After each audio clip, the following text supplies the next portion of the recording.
بسم اللہ الرحمن الرحیم. بردرز، آج انشاءاللہ ہم 28ویں سپارے کو ڈسکس کریں گے، اور 28ویں سپارے میں ماشاءاللہ بہت سی صورتیں، اور آغاز ہوتا ہے سورۃ المجادلہ سے. اور ایک بیک گراؤنڈ ہمیں یہاں پہ دیکھنے کو ملتا ہے کہ اللہ کے رسول صلی اللہ علیہ وسلم کے ایک صحابی سیدنا اوس بن الصامت رضی اللہ تعالیٰ عنہ، ان کی وائف اللہ کے رسول صلی اللہ علیہ وسلم کے پاس ایک شکایت لے کے آئے ہیں اپنی شوہر کی.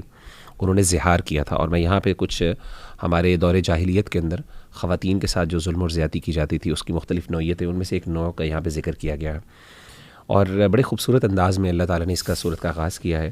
قد سمع اللہ قول التی تجادلک فی زوجها وتشتکی الی اللہ. یہ یقیناً اللہ نے سن لی اس خاتون کی بات جو تجھ سے جھگڑا کر رہی ہے اپنے شوہر کے بارے میں، یہ جو جھگڑا کرتی ہے اپنے شوہر کے بارے میں تجھ سے، وتشتکی الی اللہ، اور وہ اللہ سے شکایت کر رہی ہے. واللہ یسمع تحاورکما، اللہ سن رہا ہے، یا اللہ نے سن لیا تمہارے آپس میں محاورے کو، تمہارے ڈائلاگ کو. ان اللہ سمیع بصیر، اللہ سننے والے اور دیکھنے والے ہیں. پہلی چیز تو سبحان اللہ یہاں پہ ہمیں یہ اپریشیٹ کرنے کی ضرورت ہے کہ دیکھیں اللہ تعالیٰ نے کس طریقے سے اپنی بندی، اپنی مخلوق، اس کی تکلیف کو اکنالج کیا، اور اس کے بعد اس کو کتنے بہترین اور خوبصورت انداز میں اللہ نے ذکر کیا کہ وہ اللہ سے شکایت کر رہی ہے. اور ہم نے یہ پہلے بھی ذکر کی تھی، شکوہ دو طرح کا ہوتا ہے. ایک شکوہ وہ ہوتا ہے جو مخلوق، اللہ کا شکوہ مخلوق کے سامنے کیا جاتا ہے جو کہ ناپسندیدہ عمل ہے، اور اسی طریقے سے ایک شکوہ وہ ہوتا ہے جو مخلوق کا اللہ کے سامنے کیا جاتا ہے، جو سیدنا یعقوب علیہ السلام کی سنت ہے، انما اشکو بثی وحزنی الی اللہ. تو یہاں پہ اللہ تعالیٰ نے ان کے شکوے کا ذکر کیا. ہوا یہ تھا کہ ان کے جو شوہر ہیں ان خاتون کے، انہوں نے ان کے ساتھ زہار کیا. اور زہار یعنی جاہلی دور کے اندر یہ ایک روایت پائی جاتی تھی، طلاق کی ایک قسم تھی، جس میں ایک شوہر اپنی بیوی سے کہتا تھا کہ انت کظہر امی، کہ تو میری والدہ کی پشت کی طرح ہے، یعنی آئندہ سے میں تیرے ساتھ کوئی فزیکل ریلیشن نہیں قائم کروں گا، اور تو اب میری ماں کے درجے پر پہنچ چکی ہے. اور یہ عام طور پہ ان کو سزا دینے کے لیے کہا جاتا تھا، یا لڑائی کے دوران یہ کہہ دیا جاتا تھا. اور اس سے یہ ہوتا تھا کہ ایک قسم کی جدائی پیدا ہوتی تھی. وہ خاتون جو ہے وہ اس کے ساتھ یعنی دوبارہ تعلقات نہیں رکھ سکتی تھی، یعنی وہ رہتی تھی ادھر تھی اس کے ساتھ، لیکن اس کے ساتھ اس کا کوئی تعلق نہیں رہتا تھا. تو یہ خاتون نے اس طریقے سے یعنی صحابی نے بیسکلی زہار کیا اپنی وائف کے ساتھ. تو وہ اللہ کے رسول کے پاس پریشان ہو کے آئیں کہ اللہ کے رسول، میرے تو بچے ہیں اور میرا اس میں کیا قصور ہے کہ میں کیسے سروائیو کروں گی، تو اس کا کوئی مجھے حل بتائیے کہ میں اپنے شوہر سے دوبارہ واپس ہماری آپس میں صلح ہو جائے کس طریقے سے. تو اللہ کے رسول صلی اللہ علیہ وسلم نے شروع میں تو کہا کہ میرے پاس تو تمہارے لیے کوئی حکم نہیں ہے اللہ کی طرف سے. تو انہوں نے ایک قسم کا سٹریس کیا اس کے اوپر، امفیٹک وے میں یہ کہا اللہ کے رسول کو، جس کی وجہ سے اللہ تعالیٰ نے یہ آیات نازل کی. اور میں دیکھتا ہوں سبحان اللہ ہمارے ہاں، جیسے میں نے آپ کو ذکر کیا کہ ہمارے ہاں مختلف طریقے سے، مختلف انداز سے خواتین کو یا اپنی بیویوں کو تکلیف دینے کی کوشش کی جاتی ہے. اس میں سے زہار ہے. اسی طریقے سے ہمارے ہاں ماڈرن وے میں بھی یہ چیز پائی جاتی ہے. مجھے یاد ہے کہ مجھے ایک خاتون نے مجھ سے ایک دفعہ سوال کیا کہ اس کی کوئی رشتہ دار تھا، اس سے شادی کرنے کی یعنی چاہت تھی اس کی شادی کرنے کی، تو اس نے نہ کر دیا. تو اب وہ جو مرد تھا اس کو غصہ آیا، اس نے کہا کہ اس نے مجھے ریجیکٹ کیا ہے. تو اس نے بہرحال فورس کر کے، خاندان کا دباؤ ڈال کے، پریشر ڈال کے، اس کی فیملی سے بات کر کے بہرحال شادی تو کر لی اس سے.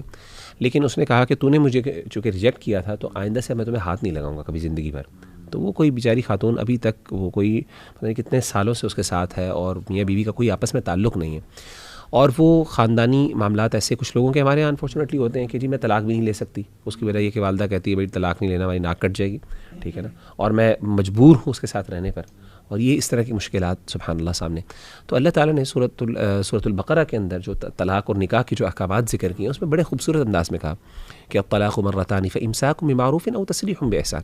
بھئی اگر تم نے ایک خاتون کے ساتھ رہنا ہے تو معروف طریقے کے ساتھ رہو، اور اگر فار ایگزامپل تم نے نہیں رہنا تو او تسریح باحسان، تو احسان کے ساتھ، نیکی کے ساتھ، اچھے انداز کے ساتھ اس کو رخصت کر دو. تو سبحان اللہ میں کہنا چاہتا ہوں کہ ہمارے ہاں خواتین کی بہت زیادہ شکایت ہوتی ہے کہ، اور خاص طور پہ اسلامک فیمنسٹ جو آج کل بہت زیادہ بولتی ہیں اس حوالے سے کہ جی ہمارا دین جو ہے وہ ہمیں ہمارے مسائل کو شاید اس طریقے سے حل نہیں کرتا جس طریقے سے حل کرنا چاہیے، اور ہمیں ری انٹرپریٹیشن کی ضرورت ہے پورے دین کی. سبحان اللہ میں سمجھتا ہوں یہ آیات اگر انسان پڑھ لے، اتنا اللہ تعالیٰ نے خواتین کو خاص طور پہ پروٹیکٹ کیا نا ان آیات کے اندر، سورۃ البقرہ کے اندر بھی اور ان آیات کے اندر، جو ہمیں کہیں اور نظر نہیں آتا. سبحان اللہ. مغیرہ بھائی، یہ طلاق کی بات کر رہے تھے آپ، تو یہاں اسی جز میں سورہ طلاق بھی ہے، اور وہاں پہ بھی اللہ سبحانہ و تعالیٰ نے کہا کہ اگر طلاق والا معاملہ ہو بھی جاتا ہے تو اگر انسان صرف ایک چیز اختیار کر لے، اللہ سبحانہ و تعالیٰ کا تقوی، تو اللہ وے آؤٹ بھی نکالتا ہے اور پھر رزق بھی وہاں سے عطا کرتا ہے جہاں پہ انسان گمان بھی نہیں کر سکتا. وَمَن يَتَّقِ اللَّهَ يَجْعَل لَّهُ مَخْرَجًا وَيَرْزُقْهُ مِنْ حَيْثُ لَا يَحْتَسِبُ. اور یہ آیت یہاں تو طلاق کے کانٹیکس کے اندر ہے لیکن جنرلی بھی دس اسٹینڈس ٹرو کہ کوئی بھی انسان کو مسئلہ ہو, کوئی بھی پرابلم ہو, کوئی بھی ایسی پریڈیکمنٹ ہو, ایسی سچویشن ہو کہ آپ کو ہے کہ یار اس میں کیسے نکلوں, کیسے ٹھیک ہوگا, کیا کوئی امید نہیں نظر آ رہی, صرف ایک چیز کا جو ہے نا ساتھ پکڑ لیں آپ, تقوی کا, تقوی اختیار کر لیں. اللہ تعالیٰ نے کہا وَمَن يَتَّقِ یعنی کنڈیشنل اسٹیٹمنٹ ہے, whoever has taqwa of اللہ, تو اللہ تعالیٰ اس کے لیے راستہ نکالے گا اور ایسا راستہ نکالے گا کہ انسان سوچ بھی نہیں سکے گا, وہاں سے اللہ تعالیٰ عطا کرے گا کہ آپ نے کبھی گمان بھی نہیں کیا ہوگا.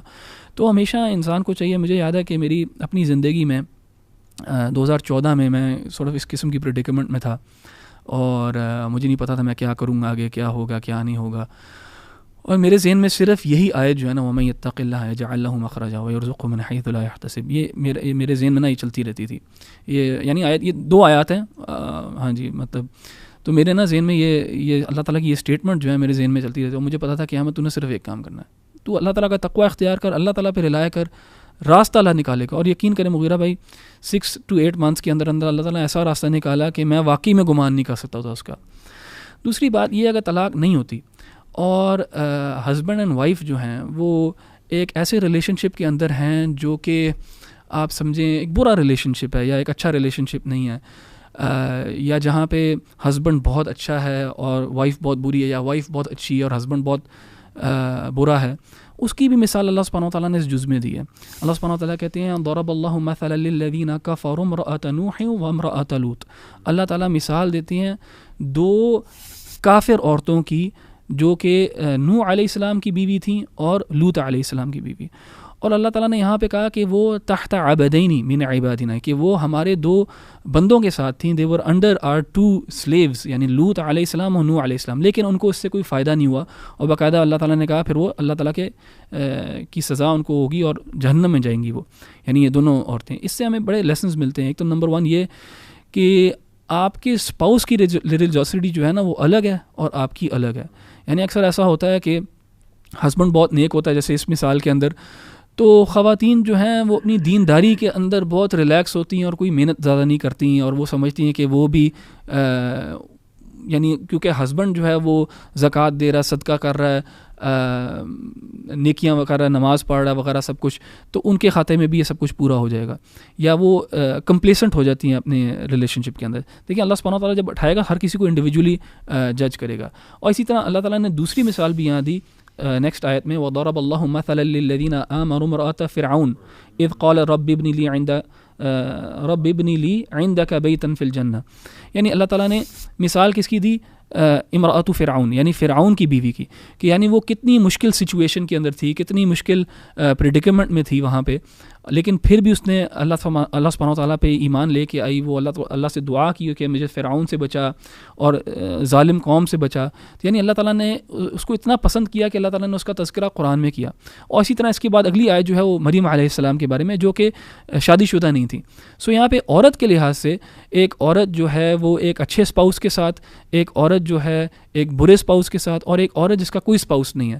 تینوں مثالیں اللہ تعالیٰ نے یہاں پہ دی. اور اس کے ساتھ علی احمد جی اس کو ایڈ کر لیں تو یعنی نیک عورت نیک اسپاؤس کے ساتھ بھی مثال ہے. سورۃ تحریم کا آغاز بھی یہاں سے ہوتا ہے اللہ کے رسول کی وائفس کے ساتھ. تو یعنی اللہ نے ملٹیپل ایگزامپلس ہر اعتبار سے اس کو کور کیا, ہر اعتبار سے کور کیا کہ کوئی یہ نہ کمپلین کر سکے کہ میری سچویشن اس قسم کی تھی جس وجہ سے میں نیک نہیں ہو سکی یا میں اللہ تعالیٰ کے لیے کچھ کر نہیں سکتا. اور یہاں پہ اگر اس کو ہم کہیں کہ سونے پہ سہاگا یہ ہے کہ اللہ تعالیٰ نے اس کے درمیان سورۃ تحریم کے اندر یا ایھا الذین آمنوا قوا انفسکم واہلیکم نارا بھی کہہ دیا کہ انسانوں کو, مردوں کو کہا کہ اپنی فیملی کو بچاؤ, اپنے آپ کو, اور پھر اس کے بعد اپنے خاندان کو بچانا تمہارے اوپر ذمہ داری اور فرض ہے. سبحان, بڑے خوبصورت انداز سے ماشاءاللہ آپ نے ذکر کیا, بارک اللہ فیک.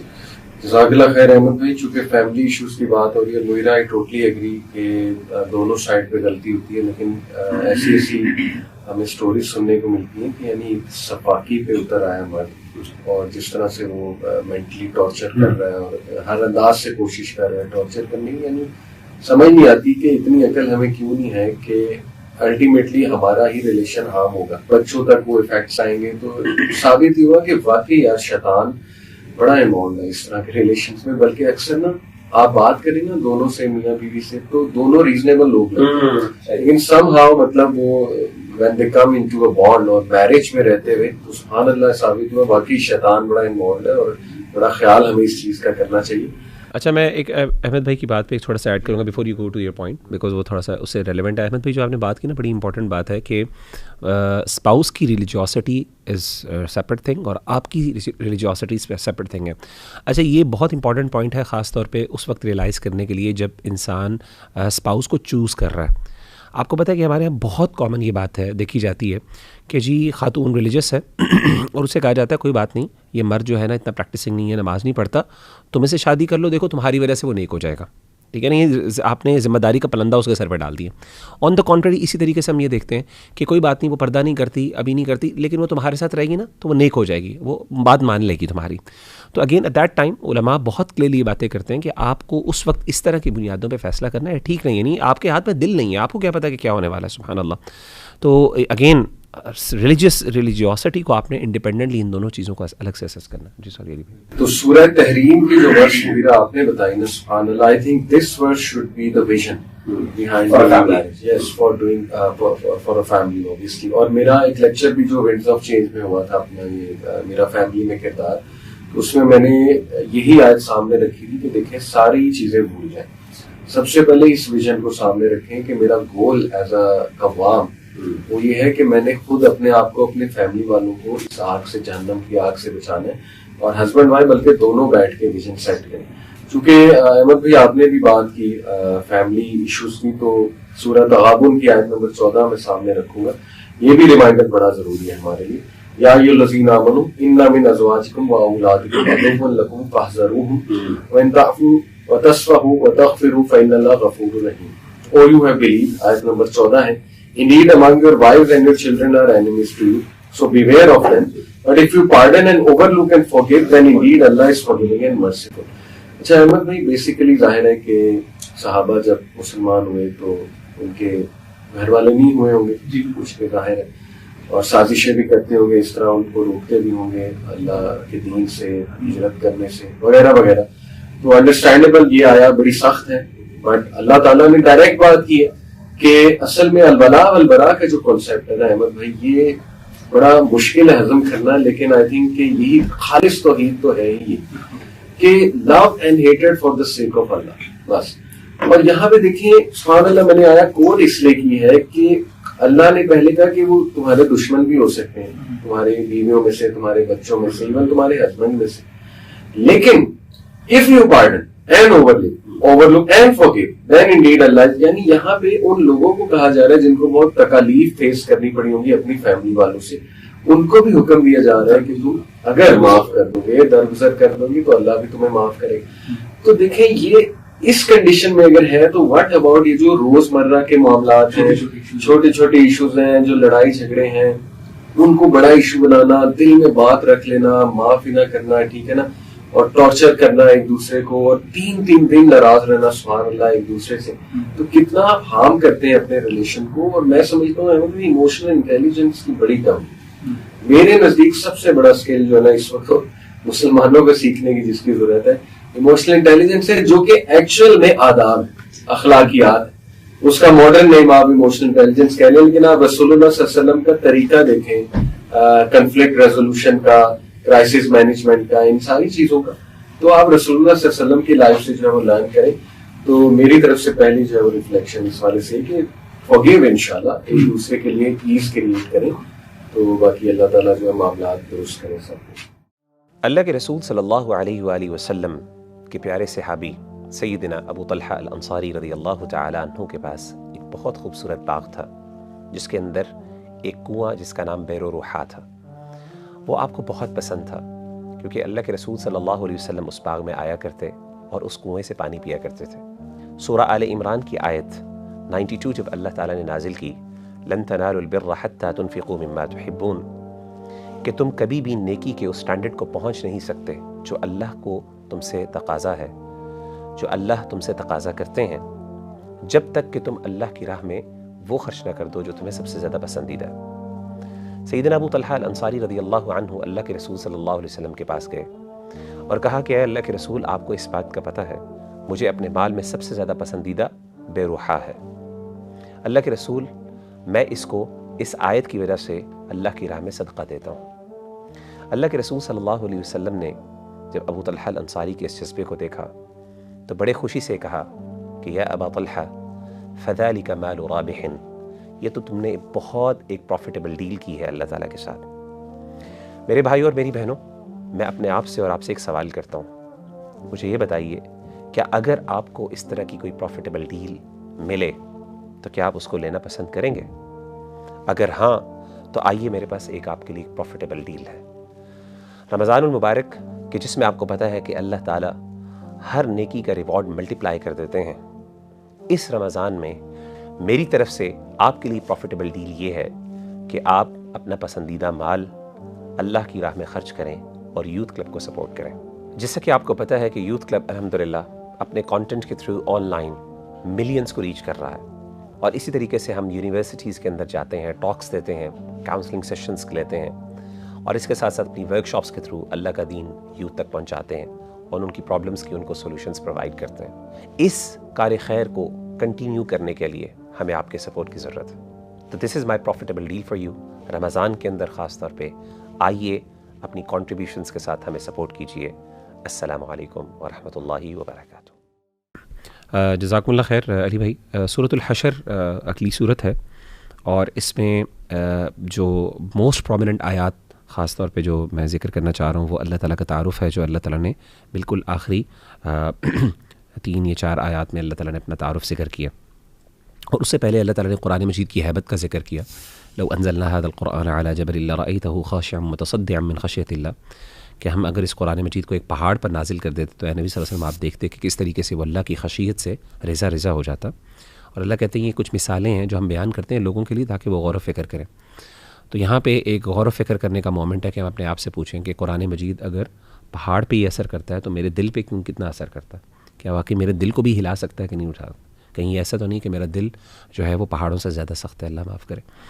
آگے اس کے بعد اللہ تعالیٰ نے اپنی کچھ اسماء کا ذکر کیا، اور اللہ تعالیٰ نے آغاز کیا توحید سے، هو اللہ الذی لا الہ الا هو، اللہ کے علاوہ کوئی معبود نہیں ہے، کوئی عبادت کے لائق نہیں ہے۔ عالم الغیب والشہادہ، اللہ تعالیٰ غیب کو جاننے والے ہیں، جو ظاہر ہے اس کو بھی جاننے والے ہیں، غیب کو بھی جاننے والے ہیں۔ والرحمن الرحیم، بہت رحم کرنے والے ہیں، اور یعنی رحمان بھی ہیں اور رحیم بھی ہیں، اور اس کے حوالے سے ہم نے پہلے ان کی ڈفرینس کو پہلے ایپیسوڈ کے اندر ذکر کیا تھا۔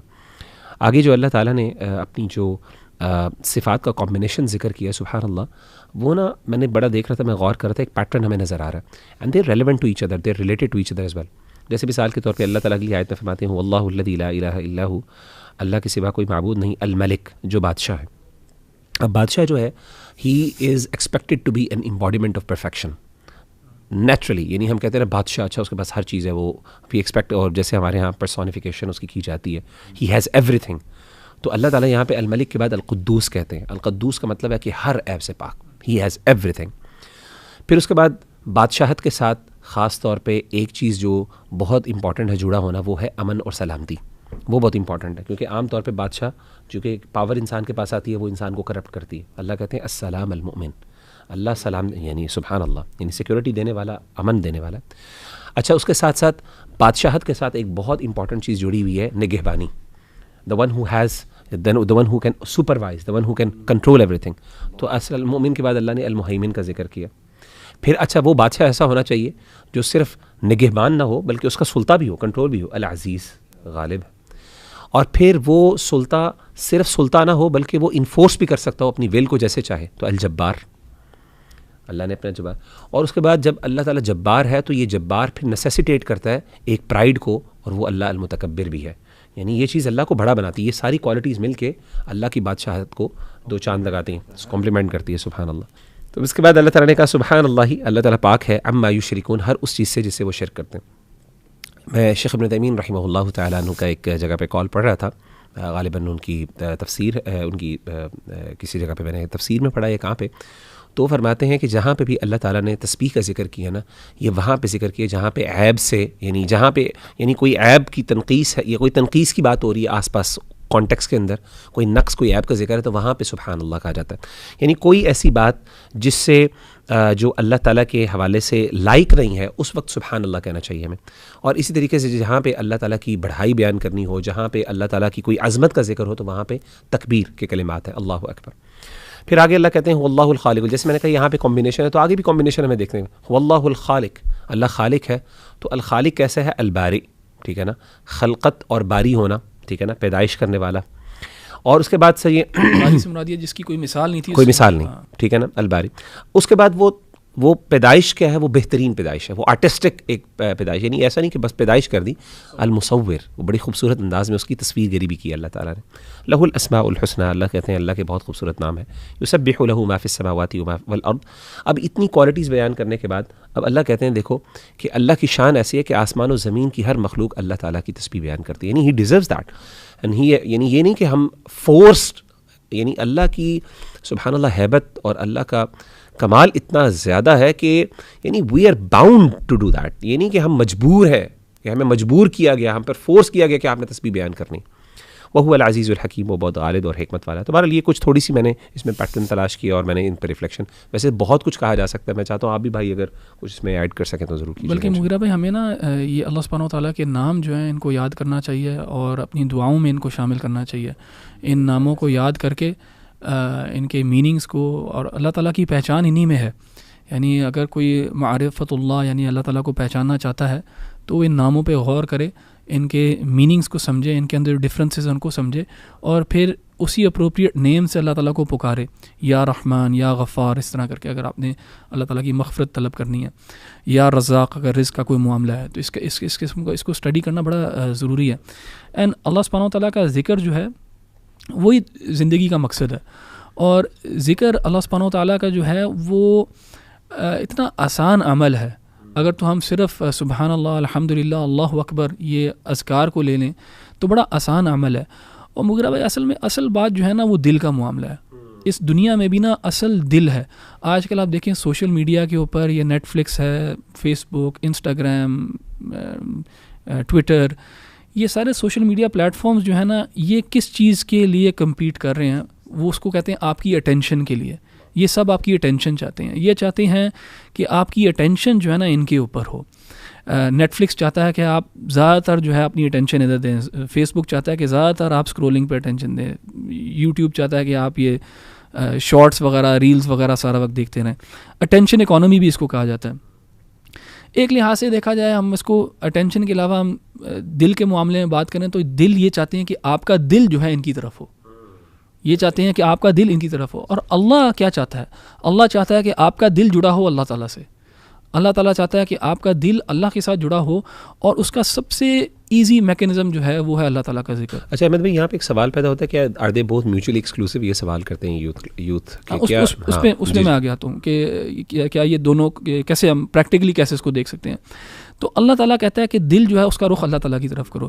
یعنی توکل, تقوی, صبر, یہ سارے اعمال القلوب ہیں, یہ دل کے اعمال ہیں.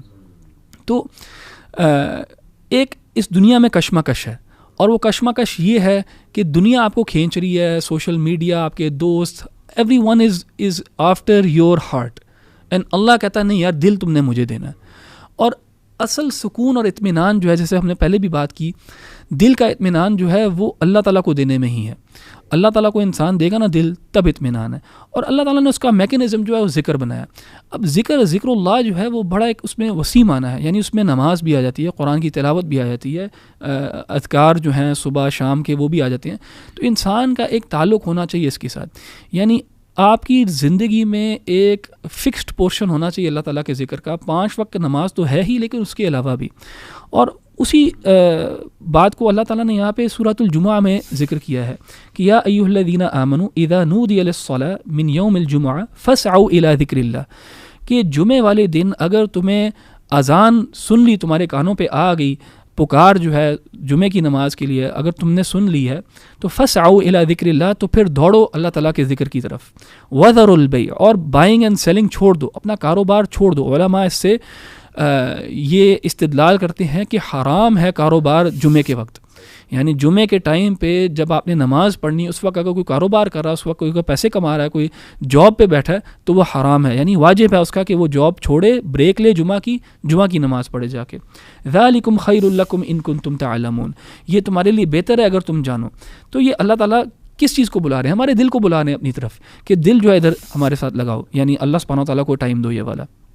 اور اس کے بعد آگے اللہ سبحانہ وتعالیٰ کا فَإِذَا قُضِيَتِ الصَّلَاةُ فَانْتَشِرُوا فِي الْأَرْضِ وَابْتَغُوا مِنْ فَضْلِ اللَّهِ. اور یہاں پہ آپ کا جواب ہے کہ آپ نے کہا نا کہ ان دونوں کو ہم بیلنس کیسے کریں، کیسے ریکنسائل کریں. اس کا یہ مطلب ہے کہ کبھی آپ سوشل میڈیا دیکھو ہی نہ، اس کے ساتھ دل ہی نہ لاؤ، نہیں، کہ جب آپ وہ ذکر کا موقع ختم ہوا نا، اب فَانْتَشِرُوا فِي الْأَرْضِ، پھر زمین میں پھیل جاؤ اور اللہ تعالیٰ کا فضل تلاش کرو.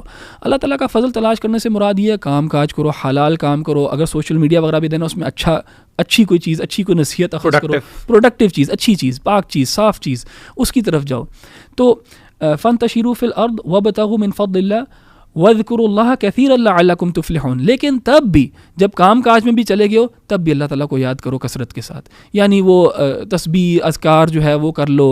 یعنی ایک آپ کا دل جو ہے وہ معلق ہونا چاہیے، جڑا رہنا چاہیے اللہ سبحانہ وتعالیٰ کے ساتھ. اور پریکٹیکلی اسپیکنگ یہ تبھی ہو سکتا ہے اگر ہم گیدرنگز، چھوٹی چھوٹے گروپس، دوست، مسجد، اس چیز کو جو ہے نا اپنی زندگی کا حصہ بنا لیں کہ جب ہم جاتے ہیں اپنے کام کاج کے لیے، اپنا دنیاوی لحاظ سے فوکس کر رہے ہوتے ہیں، تو کوئی نہ کوئی ٹائم ہونا چاہیے جس سے ہم اپنے آپ کو ڈسکنیکٹ کریں، کٹ آف کریں اپنے آپ کو اور اللہ تعالیٰ کے ساتھ جڑیں، اور پھر جب وہاں سے نکلیں پھر اپنے کام کاج کے لیے نکلیں. تو یہ جو ہے یہ کام، اور میرا خیال ہے نماز کا جو احمد بھائی، جو نماز کے لیے اللہ تعالیٰ نے جو نظام دیا ہے پورا، والذین هم علی صلاتہم یحافظون، خاص طور پہ کیا کہ محافظت، میرا خیال ہے ایسے ہی ہے کہ جب انسان بہت زیادہ انوالوڈ ہوتا ہے، انگیجڈ ہوتا ہے دنیاوی معاملات میں، کسی بزنس میں یا کسی میٹنگس کے اندر، مجبور ہوتا ہے کہ کٹ آف کرے. تو جب وہ اللہ، محافظت کا مطلب یہ ہے کہ آپ پہلے ٹائم پہ جائیں، وہاں پہ جا کے آپ وضو کریں، اچھا وضو کرنے کے بعد آپ پہلے تھوڑی سی سنتیں ادا کریں اور نوافل ادا کریں، اس کے بعد اللہ سے دعا کریں، تھوڑا ٹائم دیں اپنے آپ کو. وہ جو ہے نا کہ شروع میں جو ٹائم ہے نماز کا انتظار کرنے کا ٹائم، اور اس کے بعد پھر نماز ادا کریں، وہ میرا خیال ہے وہ ایک اچھا انرجائزر ہوتا ہے آپ کے لیے، جو آپ کو خیر ہی خیر ہے، سائیکولوجیکلی بھی انسان کے لیے خیر ہے، اور اللہ سبحانہ تعالیٰ کی برکات بھی وقت کے اندر، رزق کے اندر، ہر چیز کے اندر. جزاک اللہ احمد بھائی. یہ جو آیت آپ نے ماشاءاللہ کوٹ کی، اس میں ایک اور طرح سے میں اس کو دیکھتا ہوں کہ سبحان اللہ، اللہ رب العالمین نے دیکھیں ایک مقصد بھی عبادت کا یہ بتایا کہ اب ہمارا دین رہبانیت کا قائل ہے، اور ہمارے اندر یہ دوگلا پن نہیں ہونا چاہیے کہ مسجد میں میرا اور کردار ہے اور باہر نکلتے ہی میں کچھ اور. یعنی اللہ نے تو باقاعدہ کہا کہ اب جو تم نے سیکھا ہے اس عبادت سے، جو ذکر نے تمہیں سکھایا، جو تمہارا تزکیہ کرایا، اب جاؤ باہر اور جا کے اپنی ڈیلنگز کرو. یعنی بزنس اب یہ نہیں ہے کہ مسجد میں بہت اچھے عمل ہو رہے ہیں، مسجد سے نکلتے ہی جو ہے نا وہ فراڈ ہو رہا ہے، مسجد سے نکلتے ہی وہ جھوٹ بولا جا رہا ہے. تو آئی تھنک کہ یہ بڑا زبردست ایک میسج ہے سب کو کہ عبادت کا مقصد ہی یہ ہے کہ تم حقوق العباد میں اور اپنے دنیاوی معاملات میں جو ہے وہ اچھی ڈیلنگز کرو انشاءاللہ. یہ اس کو میں اس طرح بھی دیکھتا ہوں. اچھا، یہ جو اللہ کے ناموں کی سبحان اللہ آپ لوگ بات کر رہے تھے، تو آئی واز ایکچولی نوٹسنگ کہ سبحان اللہ یہ جو پارہ ہے، اس میں جو سورہ کا آغاز ہے، زیادہ تر جیسے میں آپ کے سامنے رکھا ہوں تسبیحات سے، سورہ الحشر میں سبح للہ ما فی السماوات وما فی الارض وهو العزیز الحکیم. اسی طرح سورہ صف سیم، سبح للہ ما فی السماوات وما فی الارض وهو العزیز الحکیم. Whatever is in the heaven and whatever is on the earth exalts Allah and he is exalted in my device. اور پھر اس کے بعد سورہ جمعہ وَيُسَبِّحُ لِلَّهِ مَا فِي السَّمَاوَاتِ وَمَا فِي الْأَرْضِ الملک القدوس العزیز الحکیم. اللہ کے نام ہے. اور دیکھیں انٹرسٹنگلی سورہ صف میں ہے کہ جو کچھ بھی زمین میں ہے اور آسمانوں میں ہے وہ اللہ کی تسبیح بیان کرتی ہے. اور اس سے جو اگلی سورہ ہے اس میں بھی یہی ہے کہ جو کچھ بھی زمینوں اور آسمانوں میں ہے وہ اللہ کی تسبیح بیان کر رہی ہے. اور اس کے ساتھ سورہ تغابن یسبح للہ ما فی السماوات وما فی الارض لہ الملک ولہ الحمد وہو علی کل شیء قدیر. یہ بھی اس سے سٹارٹ ہو رہی ہے کہ جو کچھ بھی آسمان و زمین میں ہے وہ اللہ کی تسبیح بیان کرتی ہے اور اسی کا ملک ہے اور اسی کے لیے ساری کی ساری حمد ہے اور وہ ہر چیز پر قادر ہے. تو میری جو لاسٹ ریفلیکشن ہے وہ سورہ حشر کی میں آیت یہ ضرور بتانا چاہتا ہے، کیونکہ ہم نے بات کی حقوق العباد کی، بزنس ڈیلنگز کی، ذکر کی، فیملی ایشوز کی اس پاراز میں الحمدللہ. تو احمد بھائی، مغیرہ بھائی، ان ساری چیزوں کو جو چیز چیک کرتی ہے وہ تقویٰ ہے. اور اسی لیے اللہ رب العالمین نے دیکھیں یہ جو آیت ہمارے سامنے آتی ہے نا، بڑا پرو ایکٹیو ہمیں میتھڈ بتایا کہ یا ایھا الذین آمنوا اتقوا اللہ ولتنظر نفس ما قدمت لغد واتقوا اللہ ان اللہ خبیر بما تعملون. 2 بار تقوی کا ذکر ہے. آیت نمبر 18 ہے سورہ حشر کی کہ اے لوگوں جو ایمان لائے ہو اللہ سے ڈرو اور ہر نفس دیکھ لے کہ اس نے کل کے لیے کیا کیا، اور دوبارہ کہا اللہ سے ڈرو ان اللہ خبیر بما تعملون، اللہ تعالیٰ ہر چیز کے حوالے سے باخبر ہے. تو دیکھیے ہر بندہ پرو ایکٹیو ہو کر احمد بھائی سوچنا شروع کر دینا کہ اگر میری اللہ سے کل ملاقات ہو جاتی ہے تو میرے پاس ہے کیا. تو یقین کریں دنیا کی ساری ڈپریشن غائب ہو جائیں اگر یہ مائنڈ سیٹ ہم بنا لیں. انفیکٹ میں نے یہ ٹرائی کیا، ایک بھائی بہت ڈپریس میرے پاس آیا، بڑی اس نے باتیں مجھ سے شیئر کی اور میں نے تھوڑا سا ایکسپیریمنٹ کیا کہ چلو یہ اس کو کہہ کر دیکھتے ہیں. تو میں نے سے کہا کہ اچھا یہ ساری باتیں ایک طرف رکھ دو، ابھی مجھے صرف اتنا بتا دو کہ اگر ابھی تم مر جاتے ہو، تمہاری اللہ سے ملاقات ہوتی ہے تو کیا ہے تمہارے پاس. تو ایک دم نا مطلب میں نے دیکھا اس کے ایکسپریشن چینج ہو گئے اینڈ اٹ ورکڈ ایکچولی اس طرح. اس نے کہا یار واقعی یار مطلب یہ تو سب سے بڑی فکر ہے، یہ تو میں بھول گیا وہ ساری جو آپ نے میرے اپنے مسائل سامنے رکھے. تو آئی تھنک کہ تقویٰ is that power that force جو اتنی بیہیویئرل چینجز آپ میں لاتا ہے. بس اللہ تعالیٰ ہمیں تقویٰ عطا فرمائے. اس میں دعا بھی آڈینس کو بتاؤں گا، اللہم انی اسألک الہدی والتقی والعفاف والغنی. بہت ہی جامع دعا ہے، ہر نماز کے بعد درود کے بعد ضرور کیا کریں اور بس اللہ سے تقویٰ مانگے. اللہ تعالیٰ ہم سب کو